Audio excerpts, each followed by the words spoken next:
जय Sai Ram. Welcome to बंदे हैं हम साई के। आज मैं आपको बाबा की एक ऐसी कृपा दिखा रही हूँ, बता रही हूँ। एक ऐसा अनुभव बता रही हूँ जो एक तरह से मोटिवेशन भी है एंड मतलब सब कुछ है इस अनुभव में। आप सुनिएगा। ये जो डिवोटी थे, इनको मेरा रेफरेंस किसी और डिवोटी ने, आई थिंक आंचल जी ने या किसने दिया, मुझे एग्जैक्टली नेम याद नहीं है, पर उन्होंने दिया, कहा कि इनके लिए प्रेयर रिक्वेस्ट डालिए। और ये 1 साल से आई थिंक ग्लोबल महापारायण में भी जुड़े हुए थे और ये महापारायण कर रहे थे। तो उन्होंने कहा कि दीदी, इनके जो मम्मी हैं उनके लिए प्लीज़ आप प्रेयर रिक्वेस्ट डालिए। तो फिर जब मैंने पूछा उनसे, उन्होंने बताया कि उनकी जो मम्मा थी वो ठीक थी, but all of a sudden वो बीमार हो गई और उनके उस शहर में, I don't remember, I think Banaras या कहाँ, जहाँ भी वो थे वहाँ पर उन्हें कैंसर बता दिया गया कि उन्हें कैंसर है। प्रॉपर रिपोर्ट्स में आए हैं और ये बहुत पुरानी बात नहीं है, विद इन 2 to 3 मंथ्स की बात है। ठीक है, तो कैंसर है ऐसा करके बता दिया गया। अब ये जो बच्चे थे ये बहुत परेशान हो रहे थे क्योंकि इनकी एज भी बहुत ज़्यादा नहीं है। ठीक है, और कोई भी किसी भी एज ग्रुप का हो, जब बात अपने पेरेंट्स पर आती है ना, तो या अपने घर वालों पर, अपने रिलेटिव्स पर, तो वो अलग ही होता है। That pain is different. अब ये बहुत घबरा गए कि ये क्या कैंसर है, और सच में वाकई में वो चीज़ आ गई थी। और क्या होता है ना कि इसका ट्रीटमेंट जल्द से जल्द कराना चाहिए, नहीं तो फिर वो दिक्कत कर सकता है। फिर नहीं तो फिर वो इनिशियली क्योरेबल है, वरना बाद में जाके वो क्योरेबल नहीं रह जाता है। और कैंसर एक ऐसी बीमारी है इस वक्त जिसके नाम से हम सबका रूह भी कांप जाता है। ठीक है, तो इन्होंने मुझे ये सब बताई, तो हमने प्रेयर रिक्वेस्ट डाले, प्रेयर भी किए। प्रेयर रिक्वेस्ट में तो मैंने डाल दिया था, ठीक है। और जो लिपि जी हैं वो उसको होस्ट करने में हेल्प करती हैं, तो वो एज़ यूजुअल अपना वहाँ पे वो करवा रही थी। बट मैं आपको सच कह रही हूँ, मैंने जब इनका वो सुना था ना, इनके साथ कैसे कैसे क्या हुआ, मुझे इतना दुख हो रहा था उस बात का।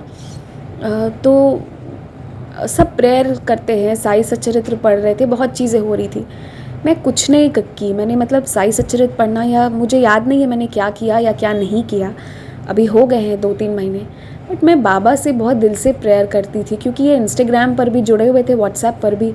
तो पता नहीं क्यों कुछ, कभी कभी कुछ ऐसे लोगों की ऐसी पेन होती है ना, कि मैं उनसे वापस जाकर बात तो नहीं करती हूँ, बट कभी कभी ना बहुत ज़्यादा कनेक्शन महसूस होता है। ऐसा लगता है कि बाबा बस ठीक कर दो। समटाइम्स ये बाबा ने ही ऐसा कर दिया है मुझे, शायद, कि मैं खुशी में कनेक्ट होंगी या नहीं होंगी मुझे नहीं पता, बट मैं कभी कभी किसी मतलब अक्सर मैं बहुत ज़्यादा पेन से बहुत कनेक्ट हो जाती हूँ। मुझे ये लगता है कि बस वो सामने वाले का कैसे भी करके अच्छा हो जाए। अगर मेरे थ्रू कुछ हो सकता है तो प्लीज़ वो जल्दी हो जाए, जिसमें किसी और का गलती से भी कोई बुरा ना हो और बस इस इंसान का हो जाए।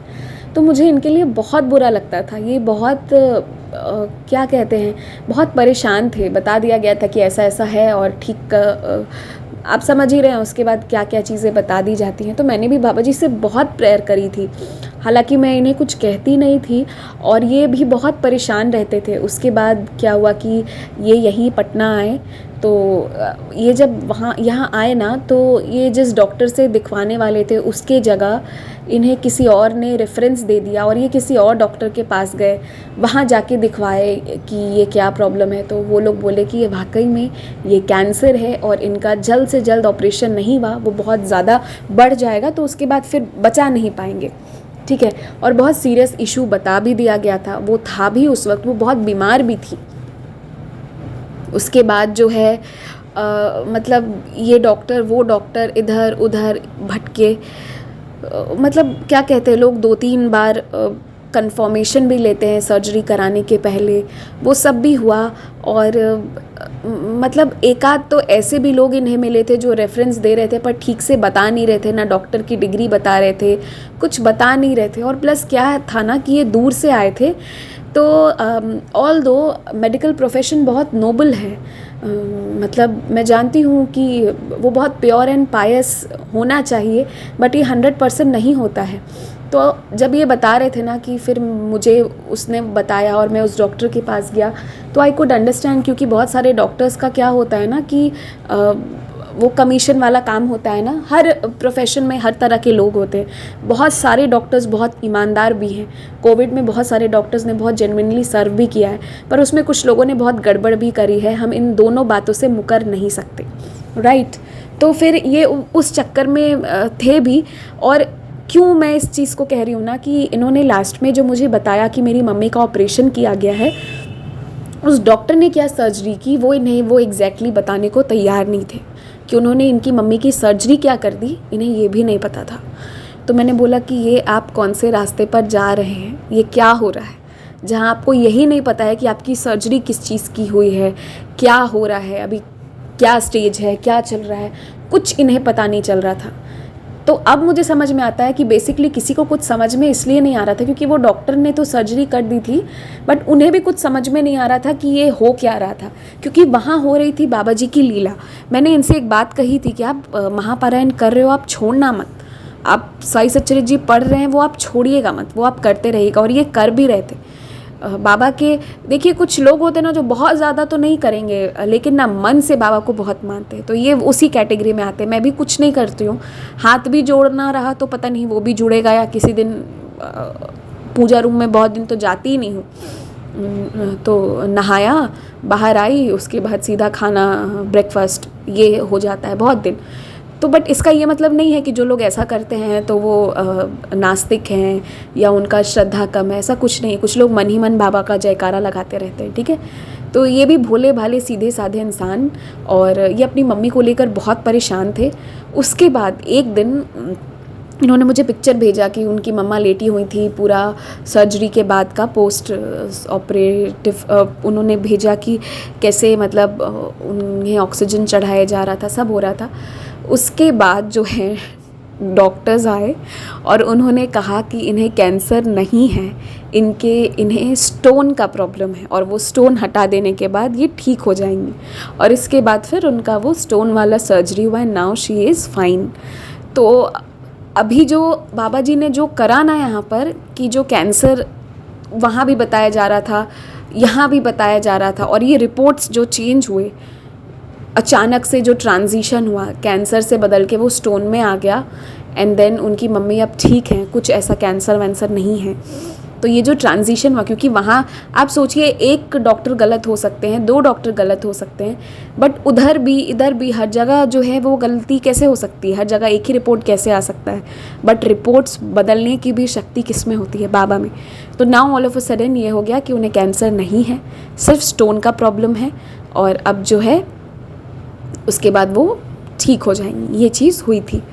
तो इस तरह से ये उनका अनुभव रहा कि कैसे बाबा ने रिपोर्ट्स बदले हैं। लेकिन आपको पता है ये जो भी हुआ है ना, ये ना मौत के मुंह से बाबा निकाल के लाए हैं। लिटरली ये मौत के मुंह से बाबा निकाल के लाए हैं, और एक छोटा सा ट्रेलर दिखा दिए कि ज़िंदगी की क्या कीमत होती है।